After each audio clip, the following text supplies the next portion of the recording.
여러분 교회의 가장 중요한 어떤 리더십의 핵심을 이루는 분들이 누구냐면 장로님들이죠. 근데 그 장로님들을 누가 뽑으시는가? 여러분들이 뽑으시잖아요. 그죠? 어느 날 갑자기 하늘에서 뚝 떨어지는 것이 아니라 교인들의 대표로 하나님께서 세우시는 거예요. 이제 그분들이 목회자와 더불어서 성도들과 함께 교회를 잘 꾸려가도록. 그래서 성광교회 우리 장로님들은 참 좋으세요. 한 분이 아멘을 안 하는데 진짜로 그래요. 저희 교회는 당회 그렇게 오래 안 합니다. 목회자들 가운데 농담식으로 하는 말이 있어요. 뭐냐면 회 중에서 가장 맛이 없는 회가 당회라고. 그래서 어떤 목회자는 당회만 끝나고 나면 막 속이 쓰리고 막 힘들고 고통스러운 그런 목회자도 없지 않아 있는데, 성광교회 당회는 안 그래요. 참 맛있어요, 당회가. 그래서 서로 격려하고. 저희 교회 당회 운영에 몇 가지 원칙이 있습니다. 위원회별로 쭉 이렇게 해서 위원장님이 그 위원회에 관계되는 모든 일을 책임지고 하십시오. 그래서 예산도 그러고요, 위원회 활동도 그러고요. 그래서 이제 담임 목사와 함께 그 위원회 조직이 위원장 중심으로, 그래서 위원회에서 이루어지는 모든 사역의 결재권이 나에게 있는 것이 아니라 위원장 장로님에게 있습니다. 그래서 결재하라고, 그리고 거기에 대한 책임까지 주시라고. 왜냐하면 그래야 당회가 원만하게 잘 운영이 되고, 그리고 서로 이제 위원회 활동에 대해서 장로님들이 서로 격려하고, 한 달 동안 수고하셨다고, 한 달 동안 애쓰셨다고, 이제 그런 분위기로 당회가 운영이 되고 있기 때문에 너무 당회 모이면 맛있어요. 회를 한 점이라도 더 먹고 싶은 거예요. 그런 성광교회 당회를 주신 하나님 앞에 감사를 드립니다. 또 이제 금년 말로 졸업을 하시는 우리 전학술 장로님 애쓰셨습니다. 수고하셨습니다. 박수는 금년 말에 하겠습니다. 박수 치면 내일 졸업하라는 이야기나 마찬가지니까 아직 좀 남았습니다. 내년이 가면 내년에 졸업하는 분들이 참 많습니다. 저도 내년에 졸업합니다. 그리고 장로님들 많은 분들이 내년에 함께 졸업을 하게 되는데, 어쨌든 이 일을 위해서도 여러분들이 꼭 기억하고 기도하시기를 바라고, 그래서 우리 당회와 목회의 리더십이 아름답게 잘 세워져 가서 지금 우리가 섬기는 이 시대보다도 더 멋지게 하나님 앞에 쓰임받는 교회로, 성도들을 잘 섬길 수 있는 당회로 그렇게 하나님이 들어 쓰시게 되기를 주의 이름으로 축원합니다. 이 말씀을 드리자면, 오늘 성경에 보시면 장로라고 하는 단어가 나옵니다. 여러분, 장로라고 하는 이 단어에 두 가지 뜻이 있습니다. 첫째는 수염이라고 하는 뜻입니다. 참 재밌죠? 그 당시에는 수염이 난 사람이 지도자예요. 그러니까 지금 장로님들 수염 안 났잖아 지금. 그러니까 엘더라고 하는 이 말, 장로라고 하는 단어의 어원을 쭉 추적해서 들어가 보니까 수염이라고 하는 뜻이에요. 고대 사회에서는 이 수염이 바로 권위의 상징이었던 거죠. 또 하나, 이 장로라고 하는 이 어원적인 뜻은 연장자라고 하는 뜻입니다. 나이 많이 드신 분들, 그런 분들을 성경에서는 장로라 그랬어요. 근데 이게 집사라고 하는 직분과 달리 장로라고 하는 이 호칭은 이미 구약성서 시대부터 언급이 됩니다. 출애굽기에서부터 나와요. 그러니까 장로라고 하는 이 이름의 기원이 굉장히 오래됐다고 하는 거예요. 그런데 오늘 본문에서 만나는 장로, 이것은 구약성경에서 만나는 장로하고 개념이 달라요. 그러니까 오늘 여기에 보시면 잘 다스리는 장로라 그랬어요. 특별히 그러면서 그 다음에 두 가지의 사역을 언급합니다. 첫째는 말씀이고, 두 번째는 뭐예요? 가르침이에요. 이 말씀이라고 하는 것은 프리칭, 설교입니다. 설교와 그리고 교육입니다. 그러면 여기서 교회를 잘 다스리는 장로, 특별히 말씀과 가르침을 잘하는 장로, 이제 그렇게 오늘 말씀이 시작이 되잖아요. 그러니까 여기서 말씀하시는 이 장로는 우리가 생각하는 장로의 개념하고 다르다 이 말이에요. 우리 개신교에는 칼빈 이후에 어떤 이렇게 당회의 장로의 시스템이 둘로 이렇게 나누어 줬습니다.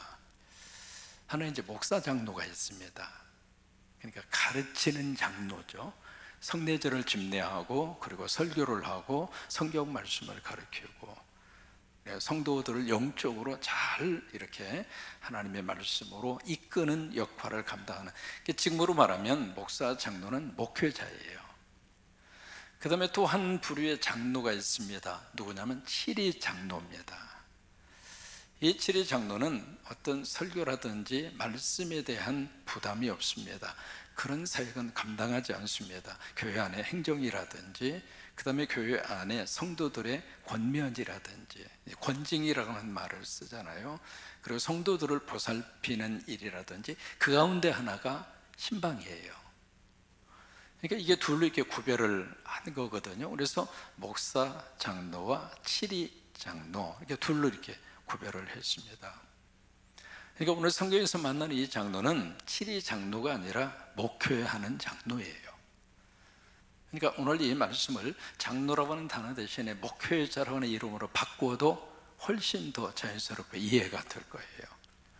그래서 이 목회자가 등장을 하는데 어떤 목회자인가? 교회를 잘 다스리는 목회자. 다스린다는 이야기는 통치한다 그 말이 아닙니다. 여기서 다스린다는 이야기는 교회의 여러 가지 많은 일들을 잘 운영한다. 다시 말해 목회를 성실하게 감당한다 그 말이에요.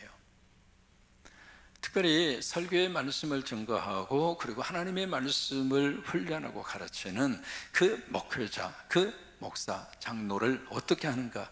두 가지요. 배나 어떻게 하라고요? 존경하라는 거예요. 이 배라고 하는 것은 더블로, 갑절로 그 말이죠. 근데 두 번째, 이 존경이라고 하는 단어에 대한 의미를 우리가 좀 더 세밀하게 들어가서 봐야 합니다. 여기서 존경이라고 하는 이야기는 우리가 일반적으로 생각하는 존중하고 이렇게 좀 이렇게 공경을 하고 이제 그런 차원으로 이해를 하시는데, 그 존경이라고 하는 단어 속에 어떤 의미가 있느냐면 가격이라고 하는 뜻이 있어요. 그래서 오늘 이 17절의 말씀은요, 교회에서 목회 사역을 하는 목회자들에게 갑절로 사례비를 주어라 그 말이에요. 와, 그 뜻이 있었어요. 그 눈이에요? 맞아요, 그 뜻이에요. 목회하는 목회자들에게 갑절로 사례비를 지급해 주어라 그 말입니다. 여러분, 말씀을 그렇게 해석을 해야 그 다음 절하고 이어집니다. 만약에 그렇게 해석을 안 하면 그 다음 절하고 전혀 관계성이, 연관성이 없어져요.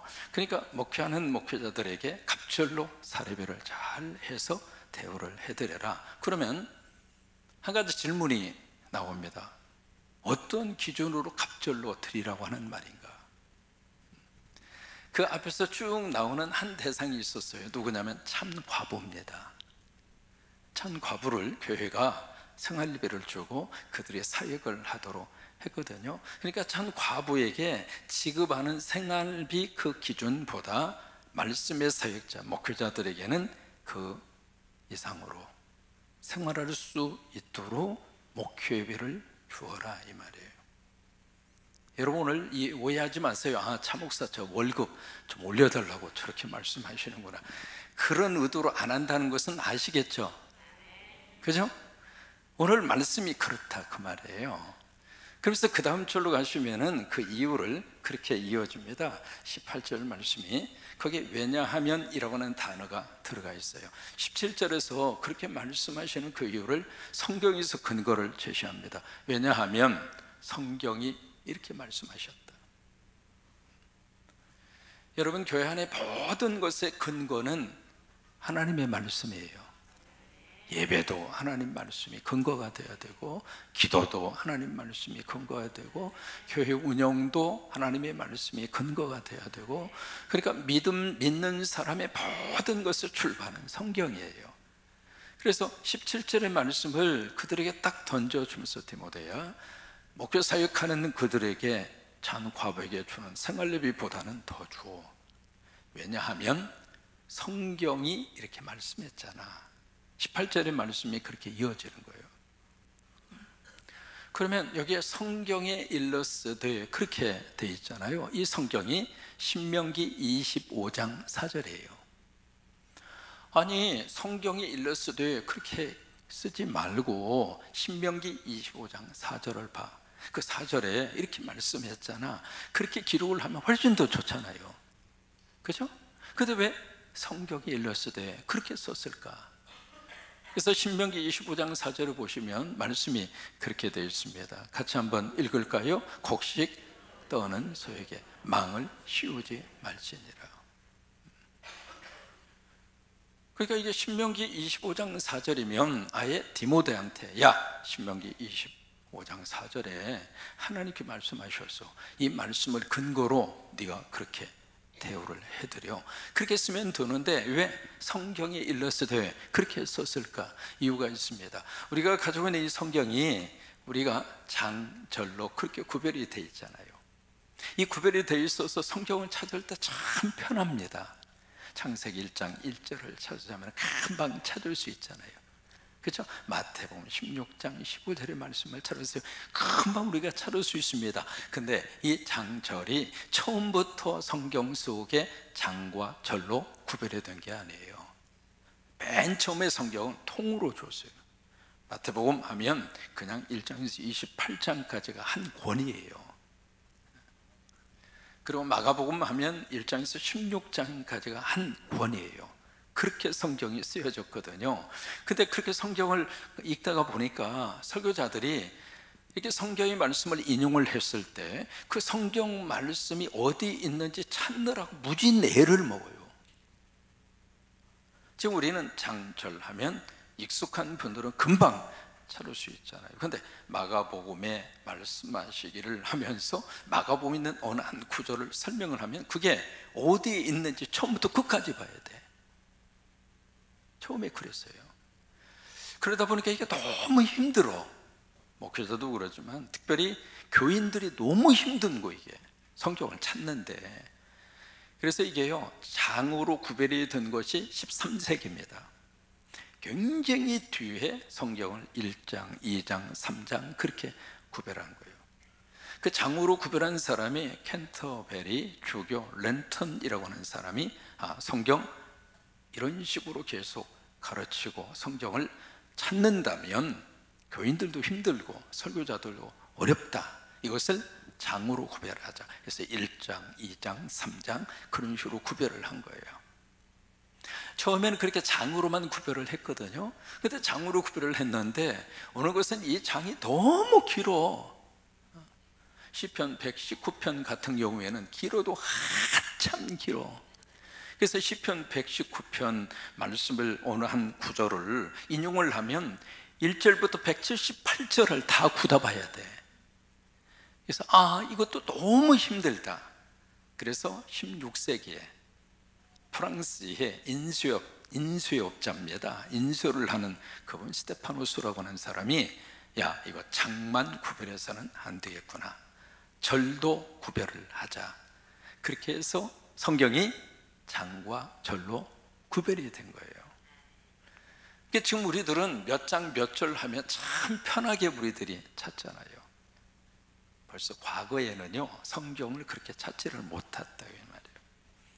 그러니까 이거 사도 바울의 성령의 감동으로 디모데에게 이 편지를 쓸 때에도 그랬어요. 그러니까 성경에 일렀으되 그러면 디모데가 성경 도대체 어느 성경이야? 추적해 가야 되겠죠. 신명기 어디야? 쭉 처음부터 읽다가 보니까 25장이네. 25장 어디야? 또 가서 막 읽다가 보니까 그러다 보니까 한나절 지나가 버렸어. 그래서 성경에 일렀으되 라고 하는 구절이 그래서 나온 거예요. 여기 신명기 25장 4절에 다시 한번 떼어져 보시면 하나님께서 모세를 통해서 주신 율법이에요. 곡식을 떠는 소입니다. 곡식을 떤다는 이야기는 곡식을 타작한다 그 말이에요. 그 당시에는 곡식을 어떻게 탈곡을 했는가, 곡식을 쭉 이렇게 펼쳐놓고 소들이 쭉 밟고 다녔어요. 그러면서 이 곡식이 거기서 탈곡이 됐습니다. 보리 같은 경우에는 그 육중한 몸무게를 가진 소가 막 이리저리 막 다니면 그것에 의해서, 몸무게에 의해서 이 보리가 타작이 된 거예요. 그래서 곡식을 떤다라고 하는 말을 그래서 하는 거예요. 근데 그 소에게 입에다가 망을 씌우지 말라고 하는 거예요. 왜 그럴까요? 여러분, 곡식을 지금 탈곡하는 소에게 왜 입에다가 망을 씌울까요?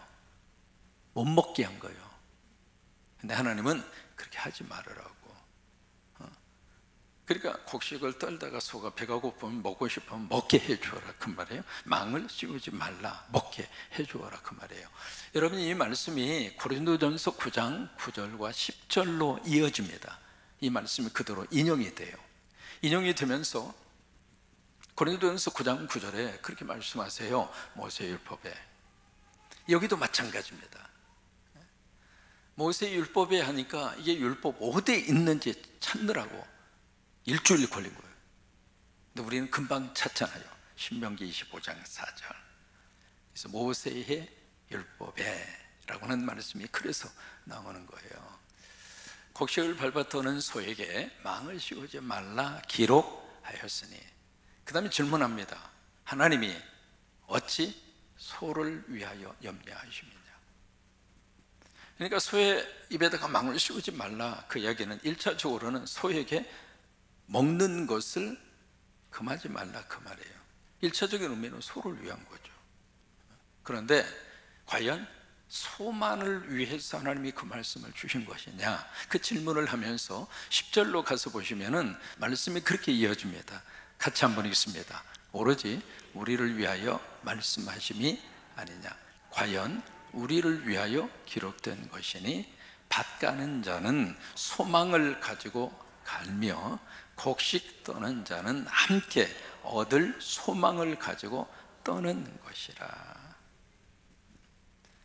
여러분, 회사에서 일을 할 때 그 회사가 잘 되면 나에게 떨어지는 콩고물이 있어야 열심히 할 거 아닙니까? 그 말씀이에요. 그러니까 일하는 사람은 회사원이 열심히 일을 하고 거기에 많은 소득이 생기면 그것은 사업주가 다 가져가 버리고 혼자 다 먹고, 일하는 노동자에게는 거기에 대한 혜택이 돌아가지 않으면 일을 하면서 그 노동자들이 무슨 희망이 있겠느냐 이 말이에요. 그 말씀이에요. 예를 들면 같이 이제 저하고 목회를 하고 사역을 하는 우리 부목사님이 5분이고 전도사님 5분에서 모두 10분 같이 저하고 사역을 합니다. 교회가 막 은혜 가운데 부흥이 됐어요. 부흥이 되면 부흥이 된 것만큼 우리 부교역자와 목회자들이 애쓰고 수고한 것에 대해서 뭔가의 것이 주어져야 이 목회자들도 열심히 하니까 뭐가 주어지는 게 있다, 그 생각 들을까요? 안 들을까요? 대답 안 하시기로 작정하셨어요? 똑같은 거예요. 똑같은 거. 금년에 우리 목회자들에게 적어도 성지순례 한 번은 가게 해드리자 해서 터키하고 그리스하고 3분이 먼저 다녀오셨어요. 그것은 교회가 잘하는 일이라고 생각해요. 그냥 사역만 열심히 하라고 하고 맡겨주신 일 헌신과 충성만 하라고 하고 그렇게 하고 끝나면 안 돼. 그 헌신과 수고하신 분에 대해서 뭔가 소망이 있어야지. 여러분 안 그래요? 내년에 이제 이집트 갈 때에도 못 가신 분에게 또 다시 기회를 드리려고 합니다. 교회가 성광교회는 그 정도로 할 수 있잖아요. 그래서 17절과 18절의 말씀을 그렇게 주시는 거예요. 그 다음에 19절부터 21절까지는 뭘 지금 취급을 하느냐면 이 장로의 고발 고소권입니다. 이제 고발이라고 이제 번역을 했습니다만은 다른 말로 말하면 어떤 장로에 대해서 비난을 하거나 목회자에 대한 부분이에요. 지금 일반적인 우리 장로님에 해당하는 문제라기보다는 목사 장로들이 어떤 고소권, 고발권, 그리고 비난받을 만한 그런 일들을 발생을 했을 때 과연 그것을 어떻게 처리할 것인가, 그 문제를 여기서 다루고 있습니다. 그래서 저는 이 부분을 묵상을 하면서 그때나 지금이나 다 사람 사는 세상은 똑같구나. 지금도 이제 목사라고 하는 이름으로 참 어떻게 이해할 수 없는 막 하시는 분도 있고, 오늘 이제 전북대 병원에 유독하시다고 그래서 이제 신방을 갔어요. 그 권사님이 아버님 구원을 위해서 특별히 부탁을 해서 이제 혼자 이렇게 들어가서 아버님 펴서 하나님 믿으세요 그랬더니 첫 마디가, 목사님 전 무신론자입니다. 그래요? 무신론자로 지금까지 지금 이제 83세더라고요. 무신론자로 살아오셨지만 병원에 와서 이 상황을 딱 맞이해 보니까 어떠세요? 누군가 의지하고 싶지 않으세요? 그랬더니 그렇고 싶대. 그래서 내가 왔다고. 그래서 이번에 이제 쭉 같이 대화를 나누고, 그리고 이제 안수기도를 해드리고, 그리고 이제 복음을 전하고, 이제 조금 기도가 끝나고 나니까 이분이 마음이 좀 열린 거예요. 그래서 하는 말이, 자기가 왜 무신론자가 됐는가 그 이야기를 하면서 어느 한 목사 이름을 꺼내더라고요. 전시로 시작하는 목사님이에요. 그분이 자기가 생각할 때는 과연 정상인가? 그래서 이제 그것 때문에 당신이 무신론자로 그렇게 지금까지 왔다, 그 이야기를 하시더라고요. 그러니까 이게 지금만 그런 현상들이 있는 것이 아니라 이미 이 성경을 쓸 때에도 이미 그런 목사들이 있었다 이 말이에요. 근데 그 문제를 어떻게 다룰 것인가? 여기서 이제 가장 먼저 주고 있는 것은 19절에 증인을 첫째 세울 수 있어야 한다. 증인이 있어야 한다. 그것도 한 사람이 아니라 두 사람, 복수의 증인. 다시 말해, 어떤 고발과 고소건이 들어왔을 때 증인으로 쓸 수 있는 사람이 없으면 아예 그것을 거론하지 말아라. 여러분, 증인이라고 하는 것은 어떤 사실입니다. 증인이라고 하는 것은 거기에 대한 책임을 가지고 본인이 증인을 하는 거예요. 그런 사람이 없으면 목회자의 고발, 고소건에 대해서는 다루지 말아라. 그게 이제 첫 번째로 주시는 말씀이에요. 두 번째로 20절을 보시면 여기 이제 범죄한 자들이라고 복수가 나옵니다. 여기에 이 시제가 참 중요합니다. 이 범죄한 자들이라고 하는 말, 한 번 죄를 짓고 그리고 죄를 더 이상 안 짓는 것이 아니라, 이 범죄한 자들이라고 하는 것은 계속 이 죄를 계속 짓고 있는 거예요. 이게 참 문제죠. 그래서 죄를 범해서 그 죄에 대해서 뭔가 하나님이 딱 경고장을 딱 날렸을 때, 그때 믿음의 사람들에게 하나님이 기대하는 게 있어요. 회개하면 돼요. 여러분, 어느 죄를 할지라도 하나님이 깨닫게 하시면 회개하시면 돼요. 근데 여기에 기록된 이 사람은 고집스럽게 회개를 안 해요. 그리고 똑같은 죄를 지금 계속 지속적으로 그 죄를 짓고 있는 거예요. 그 사람들을 지금 범죄한 자들, 그렇게 표현을 한 겁니다. 그 사람들은 모든 사람들 앞에서 꾸짖어라. 공개적으로 거기에 대해서 제대로 그 사람의 범죄에 대해서 들춰내라 이 말이에요. 그러니까 여기에 죄를 범한 그 다음에 바로 그 죄를 들춰내는 것이 아니라, 그것이 이제 일반적인 사회 법정에서의 일이라면, 교회는 그게 아니라 어떤 죄를 범한 어떤 목회자가 있다면 그 목회자가 회개할 수 있도록 기회를 먼저 주어라 이 말이에요. 근데 회개 안 하고 계속 그 죄를 반복해서 짓고 있다면 더 이상 덮지 말아라. 그래서 교인들 앞에서 꾸짖어라. 교인들 앞에서 그 죄를 드러내라 이 말이에요. 그러면서 20절 말씀에 나머지 사람들이 누구냐면 목회를 하고 있는 목사 장로들이에요. 그 사람들로 하여금 죄를 범하면 이렇게 되는구나 해서 두려운 마음을 갖도록 해라 그 말이에요. 21절에 여기서 이제 아주 이제 엄하게 여기서 명령을 합니다. 그러면서 세 사람이 등장해요. 하나님, 그리스도 예수, 그리고 택하심을 받은 천사. 왜 천사인데 그 앞에 택하심을 받은 천사라고 그랬을까? 택함 받지 못한 천사들이 있었기 때문에 그래요. 하나님의 보좌를 거역하고 타락한 천사들이 있었잖아요. 그러니까 여기 택하심을 받은 천사들 앞에서 내가 엄히 명한다. 너는 편견이 없이 이것들을 지켜서 아무 일도 불공평하게 하지 말라. 앞에서 말씀하신 그 말씀을 가지고 특별히 목회자인 고소권을 다룰 때 기준을 쭉 이렇게 줬잖아요. 그것을 꼭 지켜서 편견이 없이 불공평하게 누구의 죄는 덮어버리고 누구의 죄는 크게 확대시키고 그렇게 하지 말아라. 똑같이 공평하게 그 문제를 다루어라. 그래서 22절 말씀에 여기서 이제 한 가지 권면을 합니다. 22절 함께 읽습니다. 아무에게나 경솔히 안수하지 말아라. 이게 이제 포인트입니다. 아무 사람이나 경솔이라고 하는 말은 급하게 안수하지 말라. 다시 말해 급하게 목회자로 세우지 말라 이 말이에요. 안수한다는 이야기는 목사로서의 임직을 말하거든요.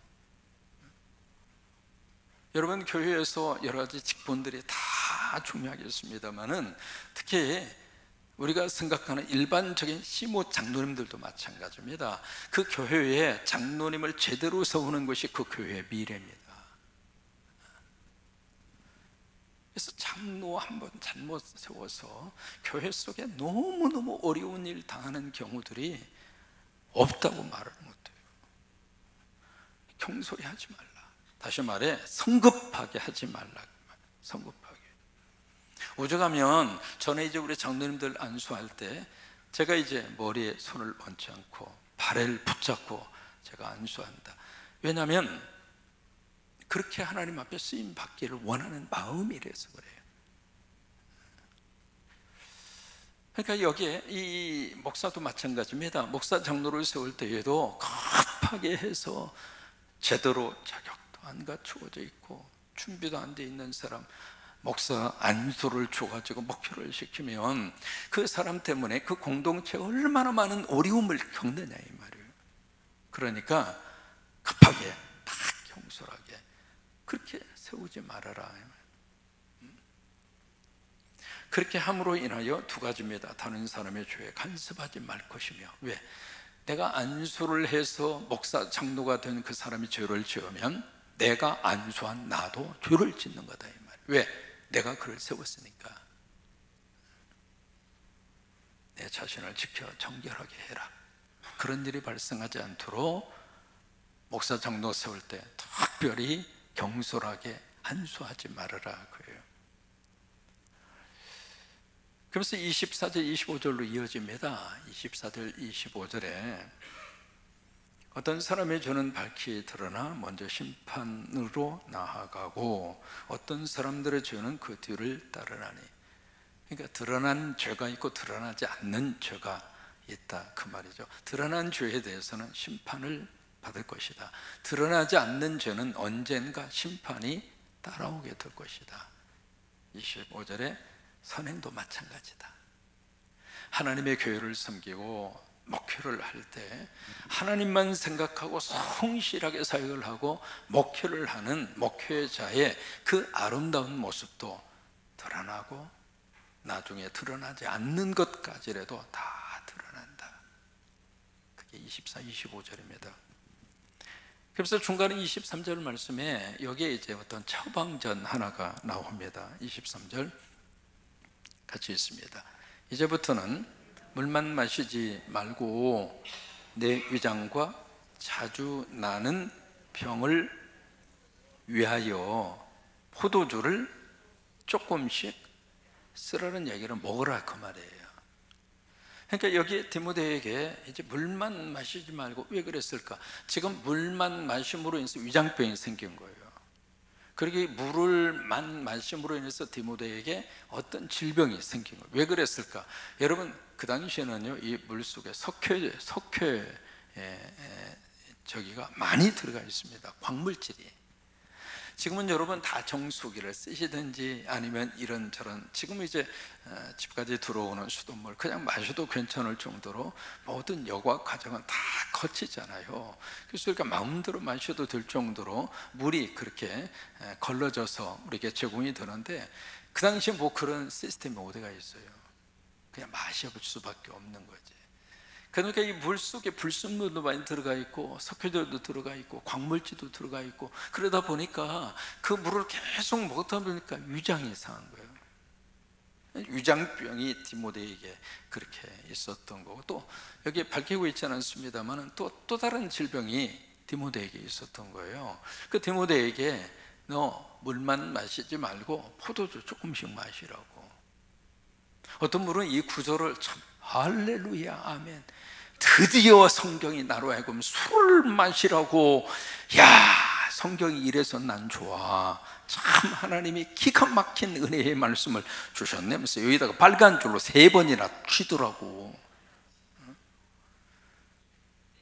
성경을 읽을 때 가장 먼저 우리가 읽어야 할 것이 그 당시의 관점에서 먼저 읽으셔야 돼요. 성경은 역사 속에서 탄생한 거예요. 그 시대에는 이 포도주가 어떤 개념으로 썼는가를 먼저 이해하시라 이 말이에요. 그렇지 않으면 자기 나름대로 이 성경 구절을 그렇게 인용을 하거든요. 그때 그 당시에 이 포도주는 약재로 썼습니다. 약용으로 썼어요. 그래서 여기 포도주를 조금 사용을 해라, 그 이야기는 약재로 쓰는 포도주를 같이, 물만 먹지 말고. 여러분, 여기에서 우리가 기도도 필요하지만 약도 먹어야 되는 거예요. 그렇죠? 의사의 도움도 받아야 되고, 그게 다 성서적입니다. 그래서 디모데에게 네가 자주 나는 위장병 그리고 속병을 잘 치료받기 위해서 필요한 약재를 함께 사용을 해라. 그렇게 해서 네가 더 이상 이 병으로 인하여 목회에 지장받지 아니하도록 그렇게 하기를 바란다. 오늘 디모데전서 5장 여기에 17절에서 25절까지의 말씀이에요. 오늘 이 저녁에 이 말씀이 우리 교회에 큰 복이 됐으면 좋겠고, 이 말씀을 통해서 여러분, 일반적인 장로님이 아니라 목회자라고 말씀드렸잖아요. 목회자에 대한 성도들의 어떤 자세, 그것도 한번 생각을 좀 하시고, 그리고 여러분들이 어떤 질병과 어려움 속에 있을 때 고집스럽게 어느 한 가지만 고집하지 마시고, 기도하면서 필요한 치료도 받으시고, 필요한 약도 드시고, 필요한 의사의 처방도 받으시고, 그것만 가지고는 안 돼요. 또 하나님이 도와주셔야 되니까 두 가지의 것을 같이 이렇게 지혜롭게 해가서 여러분, 영적으로도 육적으로도 모두 다 건강하시기를 주의 이름으로 축원합니다.